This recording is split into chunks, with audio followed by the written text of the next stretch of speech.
Hello friends, learn with care study centre में आपका स्वागत है। आज हम लोग एक बहुत ही महत्वपूर्ण टॉपिक पढ़ने वाले हैं जिसका नाम विटामिन है। और आज हम लोग इससे जितने भी इस टॉपिक से प्रश्न बनते हैं लगभग सारे को हम कवर करेंगे। तो चलिए बिना देर किए हुए हम लोग देखते हैं इस टॉपिक को। तो सबसे पहले जानते हैं कि विटामिन का आविष्कार किसने किया। तो इसका आविष्कार फंक ने किया था। याद रखेंगे, विटामिन का आविष्कार किसने किया था? फंक ने किया था। यह एक प्रकार का कार्बनिक यौगिक है। इससे कोई भी कैलोरी प्राप्त नहीं होती है, ये याद रखेंगे। लेकिन ये शरीर की जो मेटाबॉलिज्म प्रोसेस होती है ना, उसमें ये मदद करती है। ठीक है। और इसे रक्षात्मक पदार्थ भी कहा जाता है। ये दो प्रकार के होते हैं, एक होता है जल में घुलनशील विटामिन और दूसरा होता है वसा में घुलनशील विटामिन। ध्यान रखेंगे, विटामिन बी और सी जो है ये जल में घुलनशील विटामिन है। प्रश्न ऐसे भी आता है कि कौन से ऐसे विटामिन से एक ऑप्शन दे देगा, बी और सी में से कोई भी एक, और बाकी जो तीन होंगे वो इनसे अलग होंगे। और प्रश्न ऐसे पूछा जा सकता है कि सब्जियों को काट के धोने के बाद इनमें से कौन सा विटामिन नष्ट हो जाती है। तो बी या सी में से कोई होगा। तो जाहिर सी बात है, जो विटामिन जल में घुलनशील होगी तो पानी के साथ वही विटामिन बर्बाद हो जाएंगे। ठीक है। तो विटामिन बी और सी जल में घुलनशील विटामिन है। और एडेक, ADE इसको एडेक भी बोला जा सकता है, याद रखने के लिए। तो ये जो है ADE ये वसा में घुलनशील विटामिन है, इसको याद रखेंगे। अब देखते हैं हम लोग कि विटामिन के रासायनिक नाम, विटामिन और उनके रासायनिक नाम क्या क्या होते हैं। तो यहाँ पे देखते हैं कि विटामिन ए को हम रेटिनॉल बोलते हैं, विटामिन बी को थायमीन बोलते हैं, विटामिन सी को एस्कॉर्बिक एसिड बोलते हैं, विटामिन डी को कैल्सीफेरॉल बोलते हैं, विटामिन ई को टोकोफेरॉल बोलते हैं और विटामिन के को फिलोक्विनोन बोलते हैं। इसको एक याद रखने का एक तरीका है जिसको हम लोग अभी देखेंगे। ठीक है। तो उस तरीका को देखते हैं हम लोग। चलिए, तो वो तरीका क्या है। तो हम रेटिनॉल के लिए र का प्रयोग करेंगे, थायमीन के लिए थ का प्रयोग करेंगे, एस्कॉर्बिक एसिड के लिए ए का प्रयोग करेंगे, कैल्सीफेरॉल और टोकोफेरॉल फिलोक्विनोन के लिए ऐसे इनके पहले अक्षर का प्रयोग करेंगे और इससे एक शब्द बना लेंगे। तो क्या बनाएंगे? तो रथ एक टॉफी, रथ एक टॉफी। ठीक है। Retinol, thiamine, ascorbic acid, calciferol, tocopherol और फिलोक्विनोन।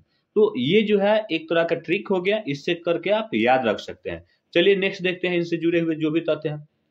तो अब क्या है, तो अब हम लोग देखते हैं B1 को थायमीन कहते हैं, B2 को राइबोफ्लेविन कहते हैं, B3 को नियासिन कहते हैं, B5 को पेंटोथोनिक अम्ल कहते हैं, B6 को पायरोडॉक्सिन कहते हैं, B7 को बायोटीन कहते हैं, B11 को फॉलिक अम्ल कहते हैं, B12 को साइनोकोबालामिन कहते हैं। इनके जो वर्ड है वो याद रहने जरूरी है। आपको कंफ्यूजन कहाँ होनी चाहिए, तो कौन से विटामिन को क्या कहा जाता है इस पे कंफ्यूजन हो, लेकिन ये शब्द जो है ये आपके ध्यान में रहने चाहिए, तब जाके ट्रिक काम करेंगे। चलिए इसके लिए एक नया ट्रिक हम लोग बनाते हैं। तो वो ट्रिक क्या होगा ये अभी हम लोग देख लेते हैं। तो चलिए इसके लिए हम क्या तरीका अपना सकते हैं।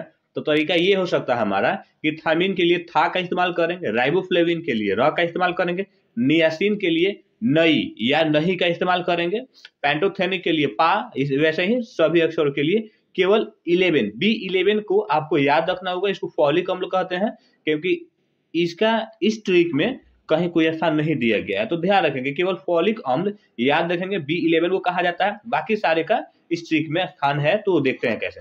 तो इसको ऐसा हम याद कर सकते हैं कि थार नहीं, पापा बस चलाते हैं, बस चलाते हैं। तो थायमीन, राइबोफ्लेविन, नियासिन, पेंटोथेनिक, ये पा है तो पेंटोथेनिक याद सकते हैं पी से। तो 5 होता है तो फिर को पेंटागन भी कहा जाता है, जैसे मैथ्स में तो पेंटागन। तो वैसे ही पेंटोथेनिक याद रख सकते हैं। पायरोडॉक्सिन, जैसे पापा है तो पेंटोथोनिक, और पायरोडॉक्सिन बायोटीन के लिए ब से ब आ स के लिए साइनोकोबालामिन और चलाते हैं। तो थार नहीं, पापा बस चलाते हैं, ऐसे हम लोग याद रख सकते हैं। तो चलिए नेक्स्ट देखते हैं इनसे जुड़े हुए जो भी तथ्य है वो क्या है। तो चलिए ये है हमारा कि विटामिन ए की कमी से रतौंधी होता है। याद रखेंगे, विटामिन ए की कमी से रतौंधी होता है और विटामिन B1 की कमी से बेरी बेरी होता है। ये दो प्रश्न काफी ज्यादा पूछे जाते हैं। ये विटामिन ए और विटामिन B1 की कमी से कौन सा रोग होता है तो ये पूछा जाता है। वैसे ही विटामिन C की कमी से हमारा पेलेग्रा होता है, विटामिन B3 की कमी से पेलाग्रा होता है, विटामिन B5 की कमी से क्या होता है बाल सफेद होना या मंदबुद्धि होना, ये बीमारी होता है। विटामिन B6 की कमी से क्या होता है, एनीमिया हो जाता है। विटामिन B7 की कमी से लकवा या शरीर में दर्द हो जाता है। विटामिन B11 की कमी से ये एनीमिया या होता है। और विटामिन B12 की कमी से क्या होता है, एनीमिया या पांडु रोग होता है। इसको याद रखेंगे। विटामिन B12 में कोबाल्ट पाया जाता है। ऐसे ही पूछा जा सकता है प्रश्न कि विटामिन किसमें कोबाल्ट पाया जाता है या कोबाल्ट की मात्रा अधिक होती है, तो विटामिन B12 जो है इसमें कोबाल्ट पाया जाता है, ये याद रखें। तो ये था विटामिन से जुड़े जो भी प्रश्न बन सकते थे, या विटामिन को जितने सरल ढंग से मैं समझा सकता था आपको या बता सकता था, वो मैंने यहाँ पे बताया। तो आपको ये वीडियो कैसा लगा इसके बारे में कमेंट बॉक्स में जरूर बताएंगे। अगर ये वीडियो पसंद आया हो तो चैनल को सब्सक्राइब जरूर करेंगे, ताकि आपके लिए ऐसे ही नए नए वीडियो लाया करें। चलिए ठीक है, फिर मिलते हैं अगले वीडियो में।